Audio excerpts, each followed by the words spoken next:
Isang mapagpalang araw po sa ating lahat, naway nasa mabuting kalagayan kayo ngayon. Melissa at Bea nakatikim ng sermon kay Kuya Val Santos Matubang. Mga ka-viewers, yan po ang ating pag-usapan ngayon, pero bago ang lahat palagi po natin suportahan ang ama ng Kalingap na si Val Santos Matubang. At ang anak nito na si Kalingap Rab, para palagi kayong updated sa mga videong ina-upload ng Kalingap at para po mas marami pa silang matulungan na mga kababayan nating mahihirap. Mga ka-viewers, pinuntahan po ni Kuya Val ang magkakapatid. Para bisitahin po, at sakto po wala silang pasok, tinanong po ni Kuya Val ang si Melissa at Bea, kung ano po ang natutunan nila sa school sa ilang araw po na pagpasok. Ngunit nabigo po si Kuya Val sa dalawang magkapatid, kasi kahit pangalan po nila ay hindi sila nakasagot. Nagulat po si Kuya kung bakit hindi po nakasagot samantala po ilang araw na sila pumapasok. Napaka-impossible po, diba? Siguro hindi yan sila nakikinig sa mga teacher nila kasi kahit pangalan nila hindi nila alam. At saka mga Kalingap, tinanong ulit ni Kuya Val kung ano ang pangalan ng teacher nila ay hindi rin nila alam. Ano ang natutunan sa loob ng ilang araw? Te, ikaw muna ni. Ikaw muna. Ilang araw ka na nag-eskwela? Sino mauna dyan? Ano lang, mag-assist lang ako kung may natutunan kayo. Sino unahin ko rito? Ikaw ni. Ilang araw ka na sa school? Pumasok. Nay, kayang bulpin. Ay, doon na. Ang dalawa magkasama. Anong grade? Yung baon, sayang yung baon. Nabigyan mo ng baon everyday.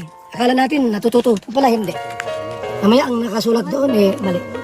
Okay. So, nasaan yung isa? Sige na buhat. Mahalagang assessment yung pagsusori, ika nga.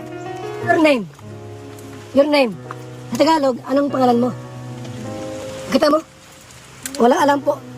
Ilang malungkot dito. Hindi na alam ang kanyang pangalan. Isamantalang, ilang araw ko na sa school? 2 linggo na? Oh. 2 weeks. Hindi alam ang pangalan. What is your name? Oh, tamo, hindi alam ang pangalan. Nay! Hindi alam yung pangalan nila. Sa Tagalog anong pangalan mo? Ano, Gol? Anong pangalan mo? Anong pangalan mo? Ha? Melissa. Sa English, what is your name? Ano? Huwag mo kalimutan yan. Sino to? Sino to? Ito. Ano pangalan niyan? Bia? Bia! Tutunan nila sa pag-eskwela. 2 linggo na po silang nag-aaral. What is the name of your teacher? The name of your teacher?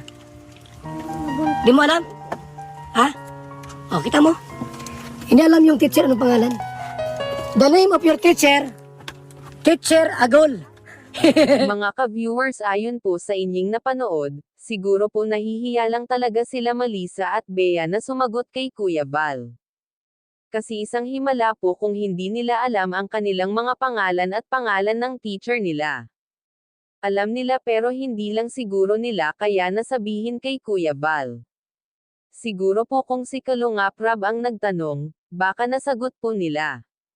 Mga ka-viewers, ayon po kay nanay, natatakot pala itong magkakapatid kay Kuya Val, siguro dahil malakas ang boses ni Kuya Val kapag nagsasalita, samantala po si Kalingap Rab mahina at malambot po magsalita, kaya tingnan nyo po kapag si Kuya Rab ang nagtatanong ay sumasagot po sila, magaling na po yan sila kasi marunong na nga po magsulat ng pangalan at magbasa si Melissa at Bea. Kaya napaka-imposible po na hindi nila alam ang tinatanong sa kanila, nahihiya lang po talaga o kaya natatakot sumagot. Sayang naman kasi kapag hindi sila nakikinig sa teacher nila kapag nagtuturo, sila po ang kawawa kasi ang layo ng school nila tapos palagi naman sila may baon, at saka kailangan po talaga na malaman nila lahat ng tinuturo ng teacher nila kasi kawawa sila kapag hindi matuto.so. Mga ka-viewers, hanggang dito lang po muna ang ating reaction video na ito, maraming salamat po sa inyong patuloy na pagsuporta sa amin.